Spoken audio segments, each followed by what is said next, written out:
Welcome everyone to Convocation today. We're really thrilled that you can be part of this presentation. I'd like to welcome everyone in our Convocation class, but also other members of the Snow College campus and members of the community. I want to thank just from the outset Tyler Lefevor, who will be our presenter today. I have a couple of just reminders for those of you in the class, and then I'll do the introduction. So if you are taking Convocation, I just wanted to remind you that those of you here in person, you need to fill out the Lefevor response assignment afterwards. And then if you're watching the live stream, you need to fill out the Lefevor attendance, so I know that you were watching, and also the Lefevor response. And those are due later today. Also, remember you need to see at least 3 cultural events over the course of the semester. We're about a third of the way through the semester, so if you could get one done now, that would be wonderful. You have the whole semester, and so you're not going to lose any points or anything, but just to make the end of the semester easier. I know there's a lot of music events that are coming up, and there's an art exhibit in the Humanities building. If you want to just, it's in the center of the building by the atrium, and you can just walk in anytime during the day and experience the exhibit, and then you submit the post-event survey for that type of event, art or music or whatever. And I would just direct you to my email from last night that has a link to part of our Canvas page that has a Google Calendar with all of the events that are possible. And as we're coming into the middle of the semester, I just signed a grade check form for somebody. I would just want to remind you, the curve in this class is really high. You need a 100% to pass. Anything below that is a failing grade. I want to assure you that the vast majority of students, if you finish the class, you're going to pass. But if you have less than 100% right now, that's a good marker to email me, or you're missing something and we can get you caught up. But do just go check your grades and make sure you're at 100%. If you are, you're just fine. Okay, let me introduce our speaker, and then I'm going to turn the time over to him. Tyler Lefevor is an assistant professor at Utah State in the combined clinical counseling program. He grew up as a gay Latter-day Saint in West Jordan, Utah, and he's dedicated his career to studying how LGBTQ Latter-day Saints and those from other religious backgrounds may improve their mental health. Tyler loves working out, having deep conversations, trying new recipes and foods, and home renovation. And so you may not be able to hear the applause, Tyler, but we're going to give you a round of applause welcoming you to the virtual stage. Awesome. Thank you, David. Thanks for the brave souls who are sitting in front of the camera and the audience and our auditorium, and for the others of you that are there on the live stream. It's strange for me not to be speaking and be able to see your faces. I tend to think I'm pretty funny and like thread in jokes. So if you hear them, please laugh. I'm probably laughing at myself. It's really okay. And I'm going to need you to laugh louder so I can actually hear it. Or else it's going to be really boring for all of us. If I'm honest, I'm kind of nervous to be here. I've been doing this research on LGBTQ people of faith for a number of years, but I don't usually talk about it from a personal angle. And when I thought about what I want to share with you, I titled my talk "Lessons I've Learned as a Gay Mormon."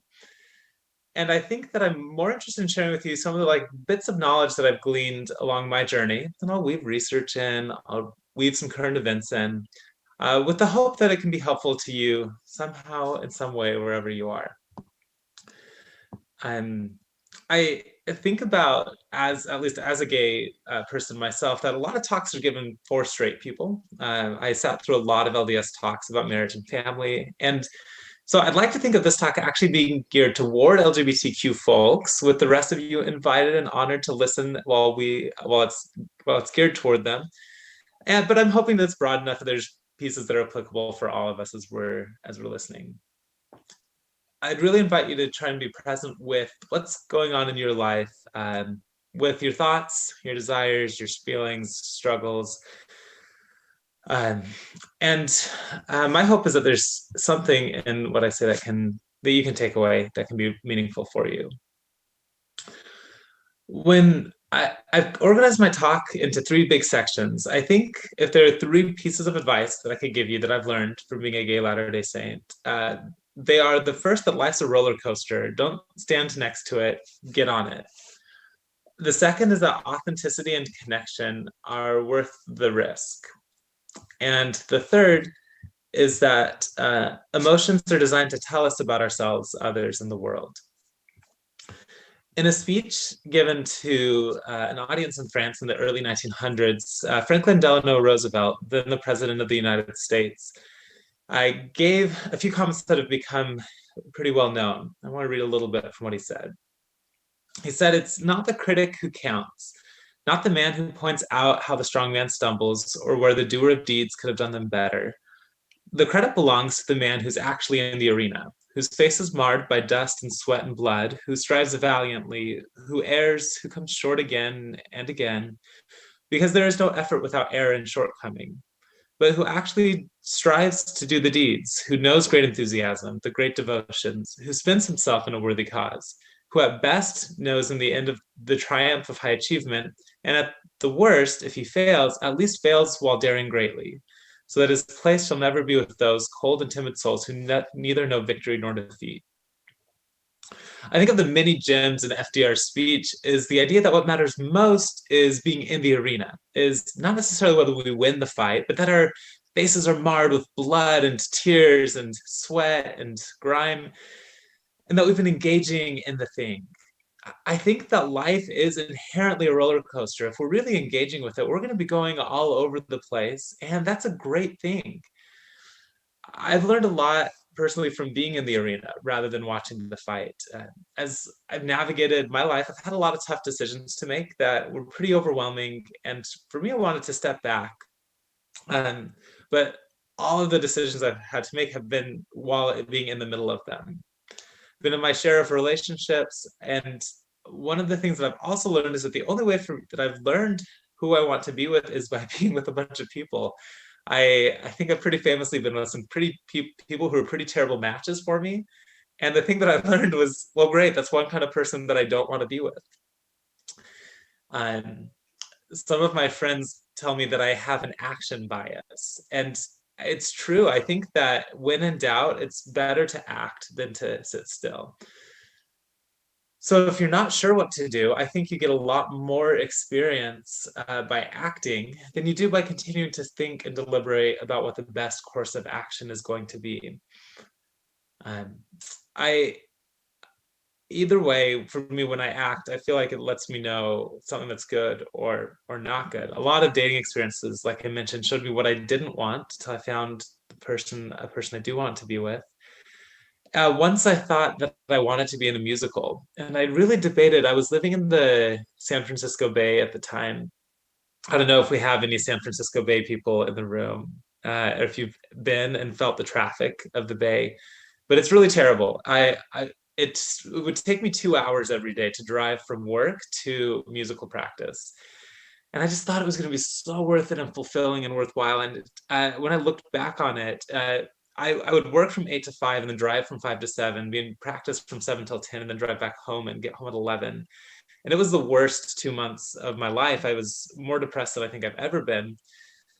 But I learned that musicals and I are not good friends. And so it's hard to say that it was a bad experience, or that trying to do too many things after work was not good for me.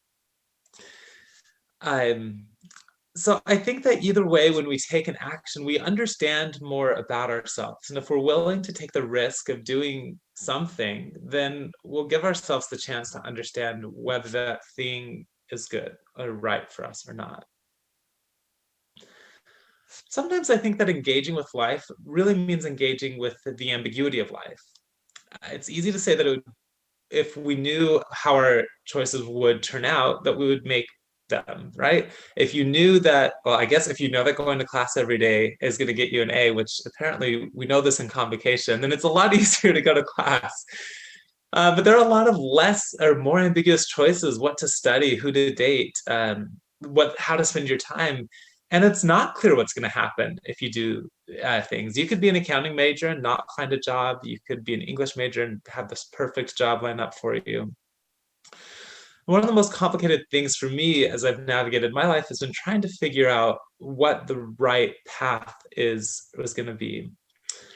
I was raised a member of the Church of Jesus Christ of Latter-day Saints. My family are all LDS, and I spent much of my life trying to figure out how to navigate being gay. I guess I was born gay, but if you had asked me, wouldn't have said that I was gay until I was 25. Um, I was 15 when I first thought I might be gay, and I remember going to my dad and I knocked on his door, at his office door late at night. I had finally worked up the courage to try and talk to him, and I'm like, "Hey, Dad, I need to tell you something." He's like, "Yes, son." And I'm like, "Hey, I maybe kind of like men's bodies." And he's like, "Huh, you want to work out more?" And I'm like, "Yeah, no, that's it. That's it. I just want to work out more." And we dropped it. We dropped the conversation for the next 10 years. And I had a similar experience with an LDS bishop that left me both feelings just so ashamed and like it was so bad to be gay that I just really kind of hid it for a long time until I was in one of my first serious relationships with a woman. And I told her, and then I didn't talk about it for a year. And then I spent a bunch of years doing a bunch of different things. I was celibate for a while. I thought maybe that's going to be the way to go. Maybe I can't date women and marry them, so I just won't date anybody. And then I was kind of like open to possibilities. Uh, Eventually, I started dating men. I was like, okay, maybe that could be good. And more recently, a few years ago, I met a guy and we're engaged to get married later this year. But if you kind of like zoomed out on my life over the last 10 years, you would be like, Tyler, what did you do? Like you were like left and right and all over the place. And I think I would have told you, like, I'm figuring it out. I don't really know what I'm doing, and that's okay. One of the things that my life has taught me is that I've had to become okay with not knowing. Wish I would have known. I wish it would have been easy for someone to tell me what I should do, but they couldn't. Like, how could someone tell you something that important? But what I learned from that is that I learned that I could trust myself, that I would take care of myself even when it wasn't clear. So even when I didn't know where my actions would lead me, I made a commitment to myself pretty early on that I was going to do whatever it took so that I could be happy. And that might change as time went on, but that I would make sure that I was taking care of myself. That's kind of what got me through all of the ambiguity and the searching, was just knowing that I was going to be okay because I was going to make myself okay. So I do research. Most of my day I'm doing research and teaching, and my research looks at LGBTQ people of faith, Latter-day Saints, and people from other faiths. And I'm really interested in how LGBTQ Latter-day Saints make decisions about their faith and their sexuality and gender, and then how these decisions impact their lives. Being in Utah, many of you are probably familiar with the tension that LGBTQ Latter-day Saints experience between their sexuality or gender and their faith. And one of the first, in a study I did with collaborators, we gathered over 1,000 LGBTQ Latter-day Saints, kind of had a variety of ways of approaching navigating their sexuality or gender and faith. So we got about 250 who were single and celibate, who were like, look, I'm not going to be able to date someone of another sex, so I'm just going to be celibate. They were pretty active in their faith.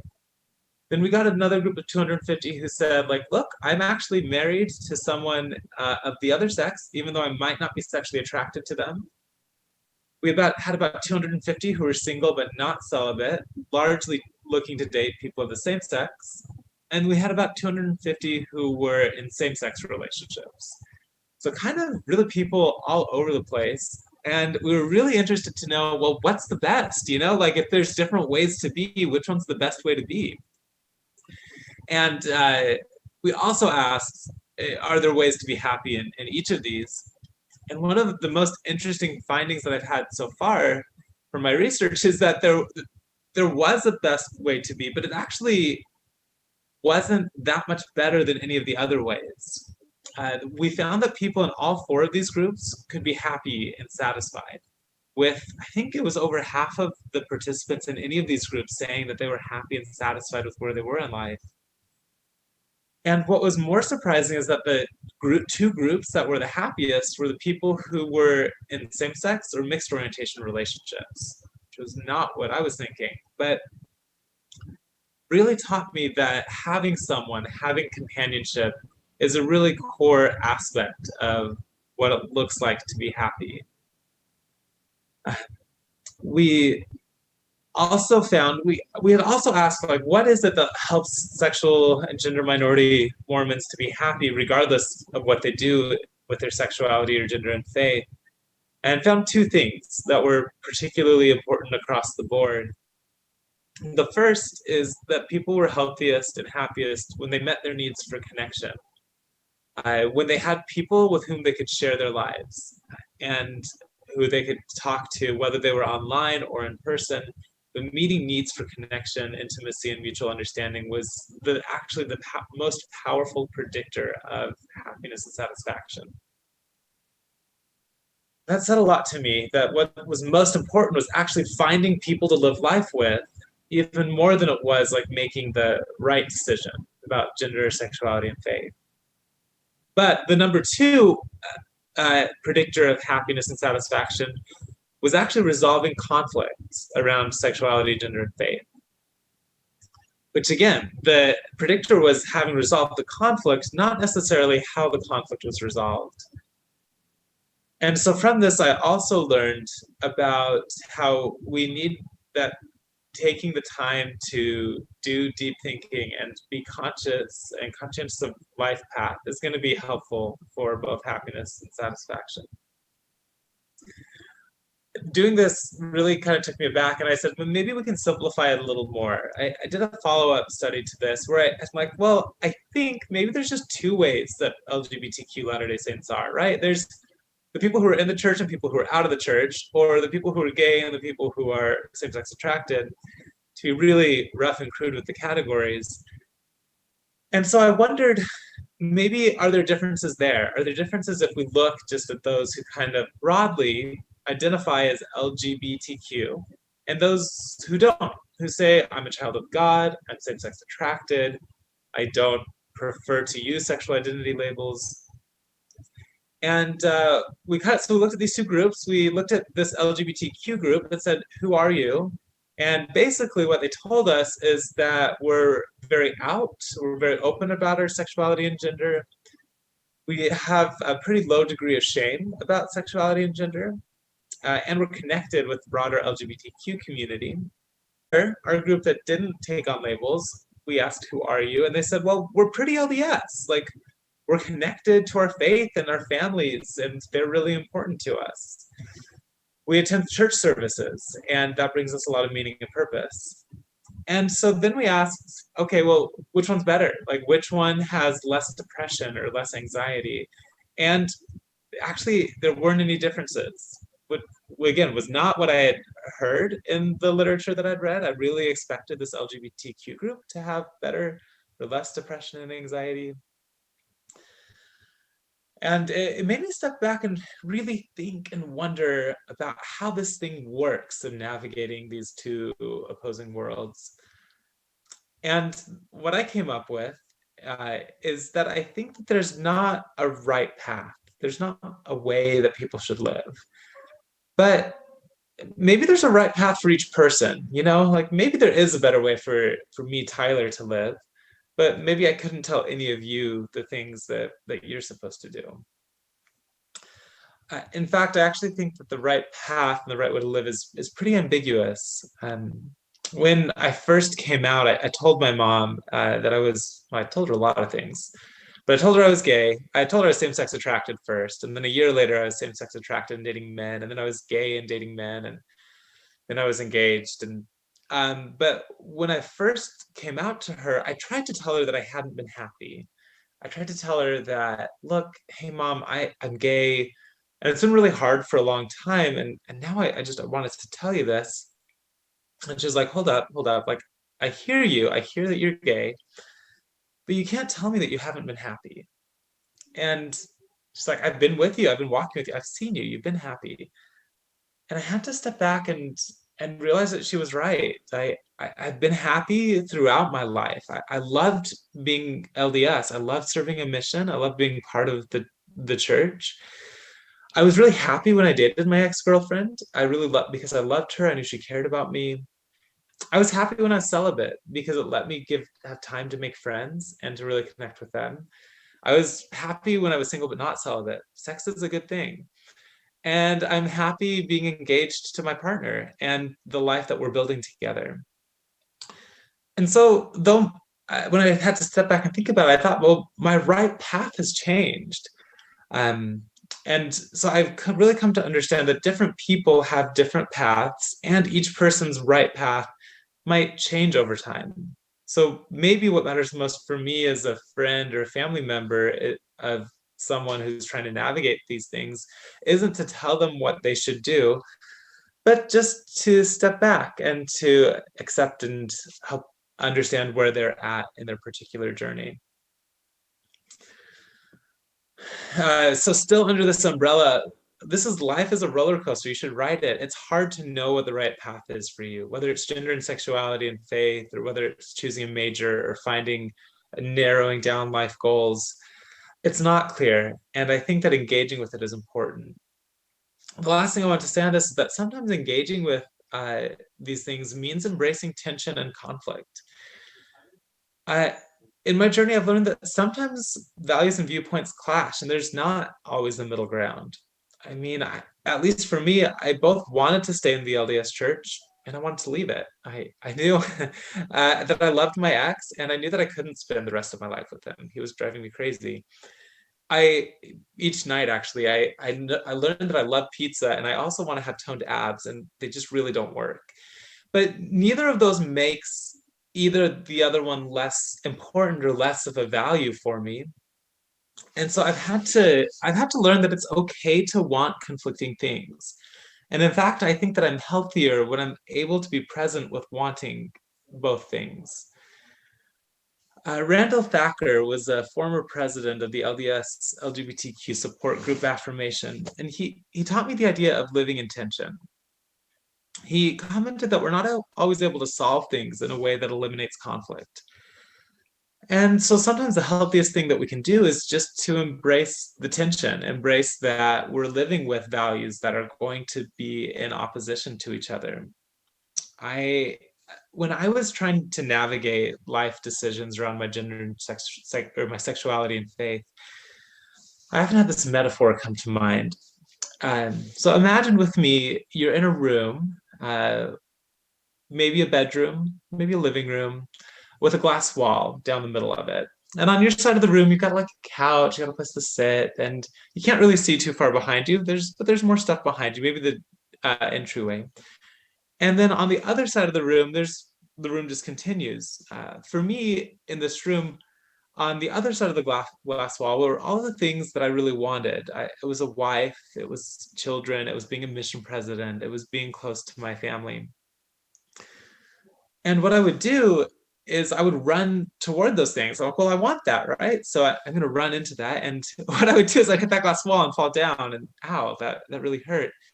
Like, okay, I don't know where that wall came from. So I'd get back up and I'd see him again and be like, okay, well, clearly I want this. So I'd run toward it and I'd hit that damn glass wall again and I'd fall down.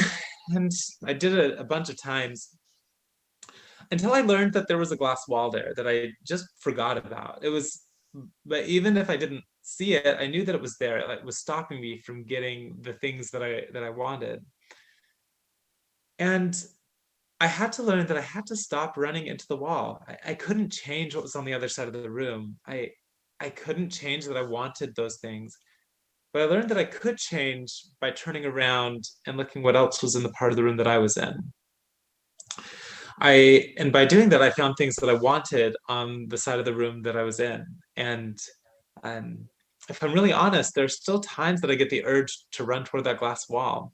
And it's a little different now. I have a partner who I love, and kids are part of our future, so I pulled some of them onto my side. But even now, as I'm in what feels like a good place for me, there are still tension. There's still tension, still things that competing realities that I can't have all of. And I think that's okay. I think that sometimes our conflicts are not meant to be solved, but are just meant to be embraced, to be accepted as this is what life is right now. And that shouldn't be a reason not to get on the roller coaster of life.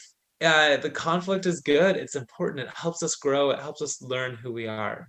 So life's a roller coaster. Get on it. You'll enjoy it much more than standing by and watching life happen. The second thing that I've learned through my journey is that authenticity and connection are always worth the risk. I believe authenticity is a day-to-day choice. It's my definition of authenticity is a commitment to feeling what you're feeling and then sharing it in appropriate ways. So it's feeling what you're feeling. That means taking the time and space to understand what's going on for you. And then it's sharing it in appropriate ways. So it's sharing, it's understanding your feelings and communicating them to other people. And then it's appropriate. It doesn't mean like, well, I'm going to truth bomb you and tell you all of my feelings in this really aggressive sort of way. But it's letting people know in a vulnerable way what it is that you're feeling. I think that authenticity inherently involves vulnerability. Feeling what you're feeling is already is inherently vulnerable. And being vulnerable means that you're opening yourselves up to be hurt. One of my favorite authors and speakers, her name's Brene Brown. If you haven't heard her speak, you absolutely should look her up after this. She has a really good talk about empathy. But she had coined a phrase that I've adopted, and she said that vulnerability sounds like truth and it feels like courage. And it's a reminder for me that sharing something vulnerable with someone else means that they matter to me, because it's all that I'm doing is sharing truth. I'm just telling you what I feel. And it feels like courage because it's scary.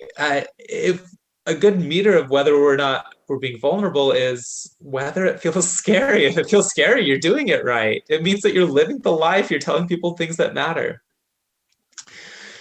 I guess one response to this could be, well, why should I be vulnerable then? That sounds pretty terrible. And well, sometimes it is pretty terrible.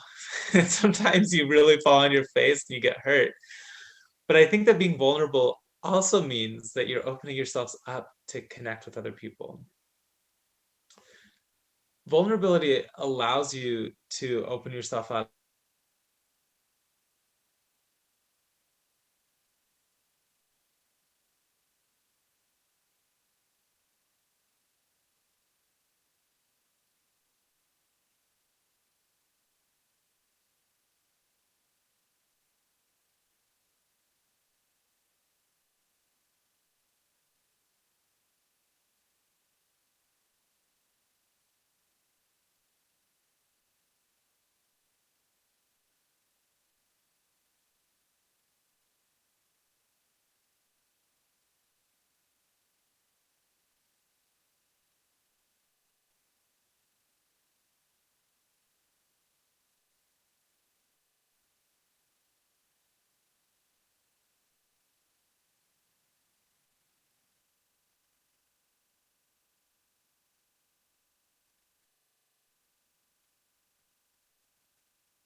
Hey, David, can you hear me? I can hear you now. Okay. I'm sorry, I don't know what went on there. No, it's definitely on my end. We've been having freezing rain here in Memphis. I'm in Memphis for the week, and that has affected the power lines. There's video. Just great. We can see you and hear you now. Okay, great. Well, I will just jump right back in. Thanks for getting us going again. My apologies. So let me see if I can get my phone on. Okay. So I think I was talking, vulnerability is inherently scary because it means sharing, letting other people see you. It's communicating things that deeply matter to you, and just your current experiences with other people. And that's risky. It's risky because people might not like it. I mean, just it can come in small ways, and it can come in saying like, I really don't like that you did this to me. And it can come in bigger ways. It can come in saying like, man, I really like you. Sharing that you love someone is super vulnerable. And I just, this still is something. Just this week, I remember I had to tell my partner that I was really bored with our nighttime routine, which was scary because I love him and I don't want to make him upset or put him off. But it was boring, and thankfully he saw it and he heard it, and we navigated through and are finding new nighttime routines. But by sharing that, it allowed us to connect more deeply because that was an authentic experience of what was going on. And I think that's all that vulnerability is. It's saying like, hey, I'm feeling a thing. Is that okay? Or I'm feeling a thing. I want to share that with you. Vulnerability allows us to connect with other people. And I think connection is really what makes our life worthwhile. Connection starts with connecting with ourselves. I think it involves taking time to be with yourself. One of the biggest trends in psychological theories right now is toward mindfulness and acceptance-based therapies and meditation. And the idea of mindfulness is just getting out of your mind and into your body. So doing things like running, taking a cold shower, breathing, or shifting attention to the way that your body feels. And research has been really clear that doing that actually helps improve your well-being because you are slowing things down. You're becoming more aware of what's going on for you, which lets you adapt to it better. So I'm a really big believer in first connecting with yourself and taking the time, journaling, having quiet time, taking yourself out to a restaurant if you've never done that is really important for you to have a basis from which to connect with others. I think that connecting with others is really important too. What I think we want most as human beings is connection. We're wired for connection, and we experience connection primarily through mirror neurons in the brain, which is the way that they work is that when I see you, and if you raise your hand, the neurons in my brain to raise my hand also fire, even if I don't raise it. And so I can understand what it feels like for you to raise your hand because I am mentally raising my hand. If I see, this is why it hurts. It can be painful to watch people get injected with needles, or like horror shows will play off of this. Because what our brain does immediately is like, ow, that must hurt, or that's terrible, because we imagine ourselves in those situations. And that's the way that we're able to connect with people. That same mechanism, when people share their emotions with us, we see their faces, and we start to make the same facial expressions that they are, and our body actually reads it backwards and says, oh, I'm making this like frowning facial expression. Maybe I'm feeling sad. I really understand how sad you are that you broke up with your ex. Um, Part of this experience of connection through facilitated by these mirror neurons is that it means that the more that people are expressing with their body, the easier it is to connect with them. Maybe you've all heard someone share their life with you and have done this in a really flat way. Like, yeah, it was a terrible day today. I was really tired and really grumpy. But because the way that they're saying it, their face doesn't match what they said, you don't really feel what they're saying. And that's because of mirror neurons, at least in part. And so the opposite end is that if we're wanting to connect with people, it's important that we're feeling what we're feeling as we're sharing it with them, because it makes it easier for them to connect to what we're feeling. So having the courage to be like, yeah, today was a hard day.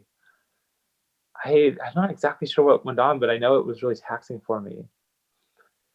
Makes it a lot easier for people to connect into us because we're being open and showing them what we're feeling. I think that making connections is what we long for inherently as human beings. It's really what makes the world go around. And as you search to make connections, I really encourage you to develop a group of people who are on Team You. For this was really important to me as I was navigating coming out, because I found out that the people in my life had really strong opinions on what I should do. There were people in my life who were like, clearly LDS Church is the only way to salvation. And I have people in my life that are like, if you're not out and gay, then you're just repressing yourself and you're going to kill yourself eventually. And I found that what I needed were people who didn't care what I did as long as I was happy. And I think that that applies to a broader life decisions. I think we all need a team Tyler, a team Jarrett, a team you. People who will say like, hey, I'm here for you. I don't have any stake in what happens for you. One of my most painful experiences was realizing that my mom couldn't be part of Team Me because she was so invested in what happened with my life. And I think that sometimes we have to make difficult choices about who is and is not part of our closest, most innermost circles. But I think that making that Team You is really worthwhile. And more broadly, that finding ways to connect with people is what drives life. It makes for connection and meaning and happiness. So second, connection and authenticity are worth the price and worth the risk. Finally, I've learned that emotions are designed to tell us about ourselves, others, and our circumstances. So have any of us seen Inside Out, at least in the auditorium? Any Inside Out fans? A few of us? Okay, good. Inside Out, amazing movie, and actually amazingly accurate. Disney did a great job at doing their research onto how emotions work. And in Inside Out, there are 5 different emotion characters, and each of them, we see how they're like bumping up against each other and interacting. And one of the things that I've learned from my work as a therapist, I have a small private practice in Logan, is that each emotion is meant to tell us something different about ourselves. So I think sadness most often means that we're missing connection, that we lost something. And the answer to sadness is often finding connection. I think that fear is often telling us that something matters to us. When we feel afraid because whatever it is inherently matters, and it would be tough to lose it. I think that happiness lets us know that we're doing something right, that we should continue to do the thing that we're doing. And anger is letting us know that we need to set boundaries, that someone has gotten too close to us, has somehow violated us, and we need to set stronger boundaries. All of this sounds pretty basic, but I think that our emotions are telling us, they're giving us a map for the world and letting us know how we need to respond, which is why how we feel about our emotions matters a whole lot. Running from sadness or hurt ultimately only makes it more difficult to understand what's going on. A lot of people, when they feel sad, are like, I'm not feeling that sad. I'm going to go do all these other things instead of feeling the sad. And that makes it harder for them to understand the sadness. And the same thing is true about fear. At the core of fear is often avoidance. If I'm afraid something's going to happen, I'm not going to do it, which makes it actually harder to understand what's going on. And often things feel more scary than they do dangerous. And so by running away, we don't actually understand what was going on for us and what we need to do to resolve things in our life. So overall, I think that emotions are powerful instructors, and that they're best acknowledged, accepted, and approached. So we don't always have control over the emotions we're feeling, and that's okay. But what we can do is acknowledge that we're feeling them, accept that they're there, and then ask them what's going on. I guess I like to have conversations with my emotions and be like, okay, sadness, I get it. We're sad. I was sad a few hours ago, and I was like, okay, self, I see that we're sad. What are we sad about? And at least for me, that kind of approach helps me understand what's going on and move through them instead of kind of racking up this emotional backlog that eventually catches up. So navigating our emotions helps us live happy lives, because emotions are designed to tell us about ourselves, others, and the world. My life has turned out really different than I had imagined. But I've really loved it. It's been really exciting. It's brought a lot of joy. If you would have asked me 10 years ago where I would be today, I wouldn't have told you here. And in fact, I probably would have said that sounds like a terrible life. the one that I'm living now. But I've learned that we change, that as time changes, what we want changes, and that's okay. That important part for us is to roll with the changes that are coming. Altogether, with the things that I've learned to be that life's a roller coaster. Get on it. Life is better on the ride. Authenticity and connection are always worth the price, and that navigating that emotions are meant to tell us things about ourselves, others, the world, and the world. And I really believe as we pull these all together that they can help us to have happier, more fulfilling, and more productive lives, regardless of what's going on around us.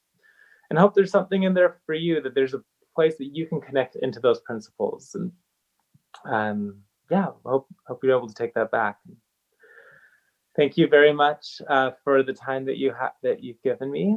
I'm actually going to stop and be interested to hear thoughts, questions, or musings. Thank you, Tyler. We've got several questions on our chat that we're going to start with, and then we'll have time for the audience questions too. Awesome. What are some of the barriers LGBTQ students face in college?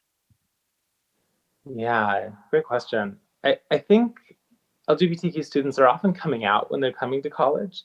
Some maybe have started coming out in middle school and high school, but it's a lot of navigation of a new part of self. It can feel really disorienting, which can come along with a lot of like mental health problems. So mental health problems, I think from the college or from people, it's often being worried about being accepted and understood, and making friends. At the core, LGBTQ college students are college students that have all the same concerns, but maybe feel more sensitive about being rejected. Yeah. Thanks. Any questions in the audience live? Okay, we'll come back to you. Let's go to another online question. What's the best way to help others who are struggling with religion and same-sex attraction? Oh, that's a tough question. That's like, what's the silver bullet to solve all of our problems? I guess I think that talking with people, and so in my therapy practice, I often talk with people who are kind of in the middle of navigating same-sex attraction and their faith. And so really, there's not a lot even that I can do as a therapist. What I end up doing is listening to them, reflecting back to them what they're feeling, and kind of helping them clarify. One of the things that I think is kind of helpful across the board is encouraging people to share their experiences with other people. I think that the more people that we're able to share our life with, the easier it becomes to understand how we fit in, and the easier it is to understand the best path for us to take. So I think one part is share with other people, and the other part has been that I encourage is to live life, to go and to try things out and to learn from your experiences so that you can understand which and how you're going to sit on these kind of conflicting values and ideas. Thank you. Any questions in the audience? One, just wait for me to take the microphone over. Mm-hmm. All right. So if you don't mind me asking, like maybe two questions, are you like still active within the LDS Church, and during your like whole transition, did you lose your parents' support or like involvement in your life? No, that's fair. I am not active anymore. I resigned a few years ago. And that came from, I still consider myself LDS because it's really important to me and I'm connected to the church still. But at one point, after the November 2016 policy about same-sex marriage and people being excommunicated for being married, I decided it was more important to me that I knew that I wanted to be married to a man. And so it was going to be better for me to resign and have a happy wedding day than to have my wedding day kind of be filled with losing my church membership at the same time. And I haven't lost my relationship with my parents, even with all the stories that I told about my mom. And that's been one of the, I guess, the things that I've learned. We've done a lot of back and forth, but what's been clear to us is that we are committed to each other. And it's made me kind of step back and reflect ways that both of us have been hurting each other. And yeah, I don't know. It's been kind of a continued conversation.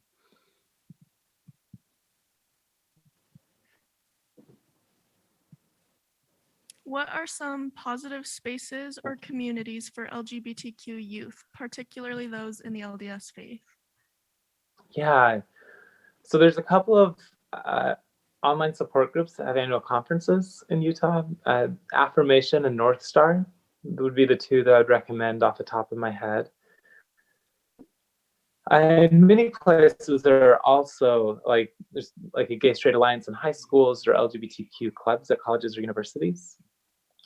There are a few other places. There's in Circle House, I think there's one in St. George, one in Provo, and one in Salt Lake. Mormons Building Bridges. There's a network of kind of like online forums for people that I think can be really helpful to create a sense of community. I wanted to ask a question, Tyler. Move away from people and Yeah. take my mask off. One thing with Convocation that I'm seeing a connection between things that that you're talking about, things that we heard last week, things that we're going to hear in the future. For example, last week we had 4 people from the Emerald Project. It's a nonprofit in Salt Lake that combats misrepresentations of Muslims. And I'm thinking about empathy and stereotypes and how those can be antithetical. I guess, is there anything more that you could say about the importance of listening to others to move past stereotypes?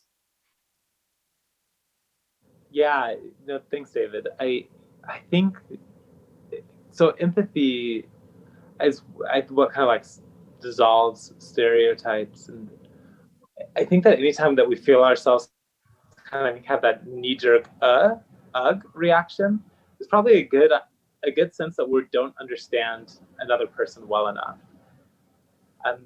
And so taking the time to learn about someone and to hear their stories is, I think, the easiest way to move past some of those stereotypes. Because what we find when we do that is that people are people more fundamentally, and that people tend to act in ways that make sense for them in their lives.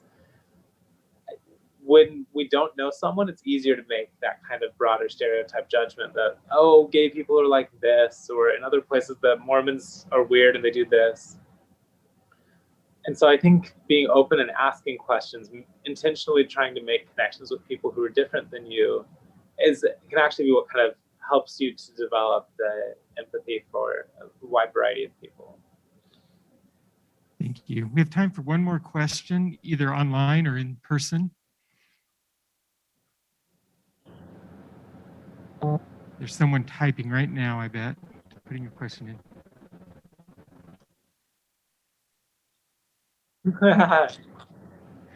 All right.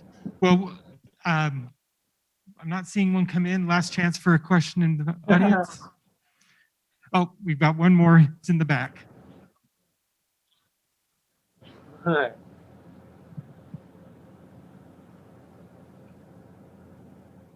So I had a question. I am really close with my parents, and like I talk with them very frequently. They've always been a really big support in my life. They're also super Mormon, like Relief Society president, high councilman. And so like I've been bi for like the past 10 years. I ended up finding a guy that I really liked and I ended up marrying him. So I married to somebody from the opposite gender. Do you think like and he knows, like my friends know, but is it like irrelevant to talk about with my parents anymore? Because I've been thinking about it. I'm like, well, it kind of doesn't matter anymore to them. Do I want to cause a problem with them? I don't really know what to do. Oh my gosh, thanks. That's a great question, and one that I'm not going to answer, but I'm going to give you some thoughts on. because I don't know what's going to be best in your situation. But a few things that I think about. I do think that it's complicated and really individual when and where to come out for each person. When I think especially about being bi, what I've heard from friends who are bi is that it can be really difficult because they feel like people aren't able to see the full them. Like, because I assume people would assume that you're straight because you're married to a man, and that can be actually damaging and painful too. And if I had to guess, I imagine that being bi has also kind of affected the way that you think about LGBTQ issues and people in the world. And so I guess that I would say sharing with your parents would be a way to allow them to know you at a deeper level, and might be worth testing the waters.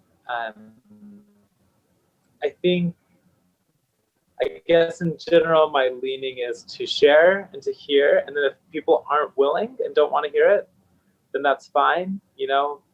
But I do think that when we share, we give people a chance to know us more deeply. And that can help challenge some of their negative stereotypes if they have them. But super like personal and individual decision. Thank you so much, Tyler. Let's give Tyler another round of applause. Thank you. And thanks for having me. I'm really happy to continue conversations. If you look me up, I'm on Utah State's website. Feel free to send me an email to chat more. Thank you. And thanks for coming, everyone. If you haven't met me, I'd like to still meet you in just a minute. So, Okay. I'll jump off. Thank you for having me. That was wonderful. My pleasure. Bye. I'll be in touch by email, but thank you. Very good. Bye.